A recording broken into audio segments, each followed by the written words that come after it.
तू मैं नहीं है, बिल्कुल सीधी बात है।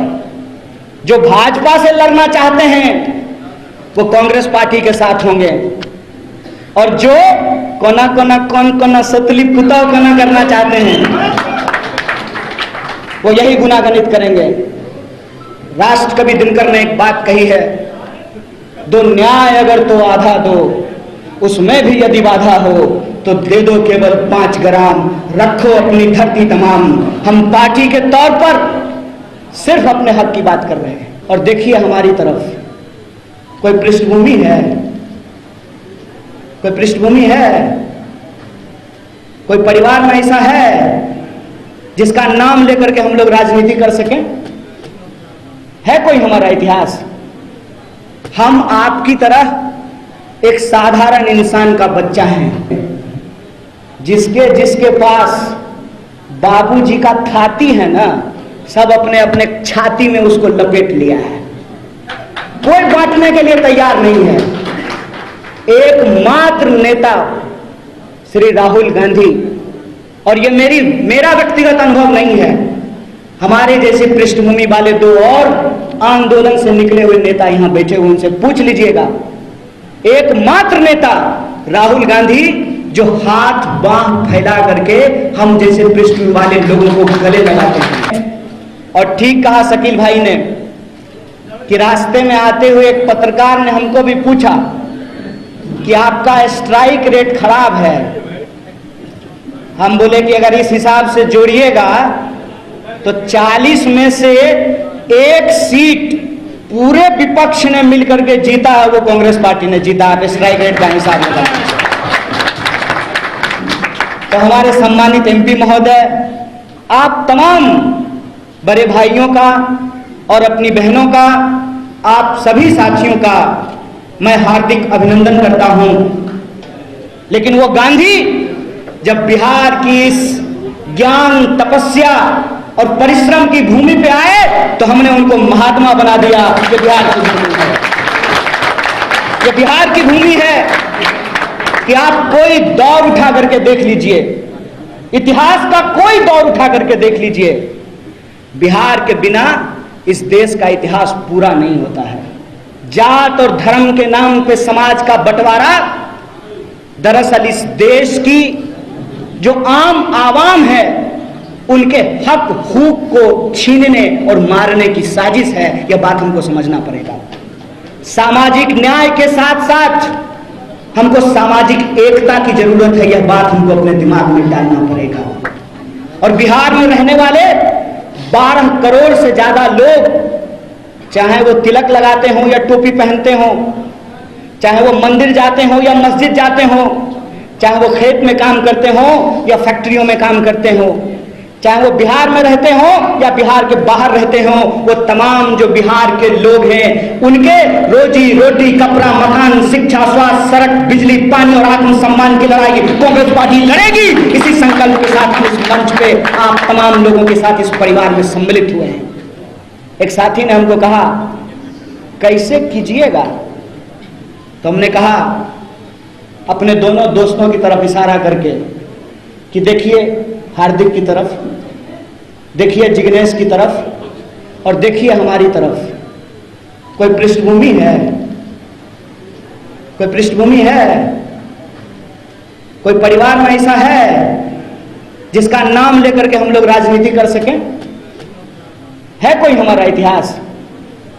हम आपकी तरह एक साधारण इंसान का बच्चा है, हम तीनों का कोई पृष्ठभूमि नहीं है। प्रश्न ये उठता है कि हम कांग्रेस पार्टी में क्यों आए हैं?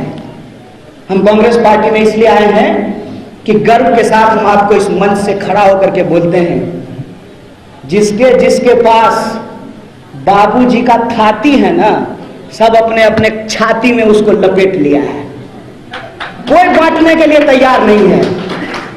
एकमात्र नेता श्री राहुल गांधी, और ये मेरा व्यक्तिगत अनुभव नहीं है, हमारे जैसे पृष्ठभूमि वाले 2 और आंदोलन से निकले हुए नेता यहां बैठे हुए, उनसे पूछ लीजिएगा।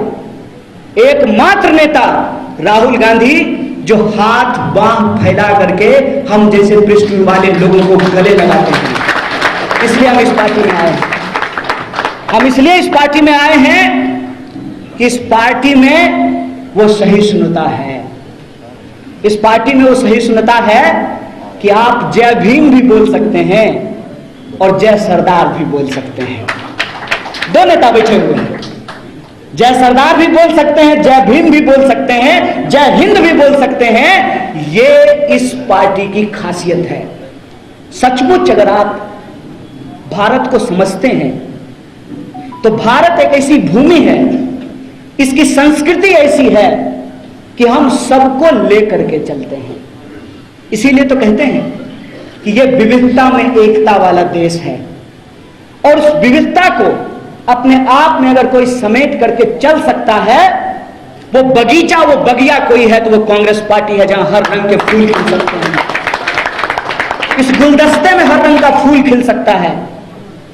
इसीलिए हमारी यह समझदारी है कि अगर इस देश में लोकतंत्र के प्रति आपकी चिंता है, अगर आपको सचमुच किसी मरते हुए इंसान को देखकर तरफ होता है, आपको सचमुच लगता है कि हमारा देश झूठों के हाथ में चला गया है, तो सदाकत का मतलब सच्चाई होता है। आइए हमारे साथ हाथ मिलाइए, ये वो वक्त है कि मिलकर के इसके खिलाफ लड़ा जाए। बिल्कुल साफ समझ है, कोई इफ बट नहीं है, कोई तू मैं नहीं है, बिल्कुल सीधी बात है।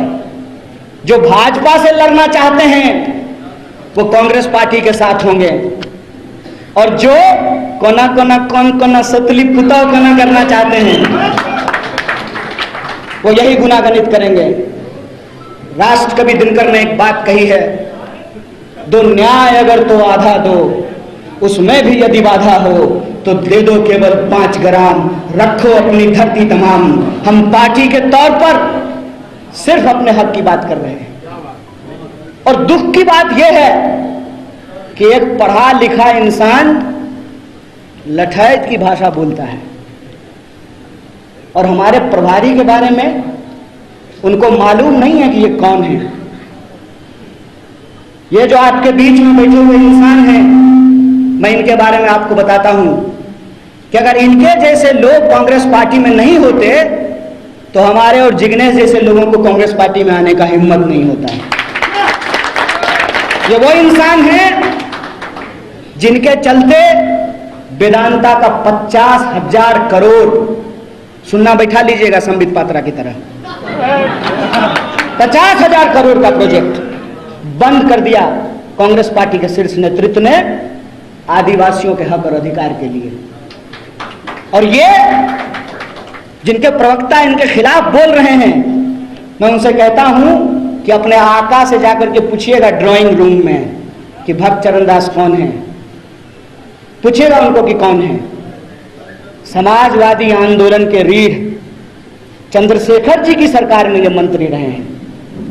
किसी के लिए कुर्सी कुर्सी बड़ा खेला होगा, लेकिन मैं आज भी कहता हूं ये भारत है, बेईमान लोग यहां पे होंगे, लेकिन ये धरती आज भी त्याग, तपस्या और ईमानदारी से चल रही है। इस पे भरोसा रखिए। मैं आपको कहता हूं कि अपने लिए इस बात पे भरोसा रखिए, और इस बात के लिए भरोसा रखिए कि कोई भी चीज ऐसे नहीं मिलती है भाई साहब, ऐसे ही सबका वोट बराबर हो गया है। शकील भाई का वोट एक, चंदन भाई का वोट एक, राकेश भाई का वोट एक, कन्हैया का वोट एक, ऐसे ही वोट हो गया है। प्रतिमा जी का वोट एक, पूनम जी का वोट एक, ऐसे ही बराबर हो गया है। सोच के देखिएगा, समझ करके देखिएगा, ये साधारण चीज नहीं है। और आज वोटों को लोगों ने गुना गणित में फंसा दिया है। वोटों के गुना गणित से ऊपर उठ करके हमको बिहार के मुस्तकबिल के बारे में सोचना पड़ेगा। इसलिए आज हम इस धरती पर आए हैं। इसीलिए आज हम यहां जब सभा कर रहे हैं तो किसी के ऊपर हम अनावश्यक टिप्पणी नहीं करना चाहते हैं। जनता के अदालत में जनता के सवालों को लेकर सिर्फ चुनाव में नहीं, चुनाव से पहले भी और चुनाव के बाद भी उनके दुख दर्द में, उनकी न्याय एकता और बड़ाव की लड़ाई में जो शामिल होगा वही उसका नेतृत्व करेगा। ये बिहार की जनता को चुनना पड़ेगा।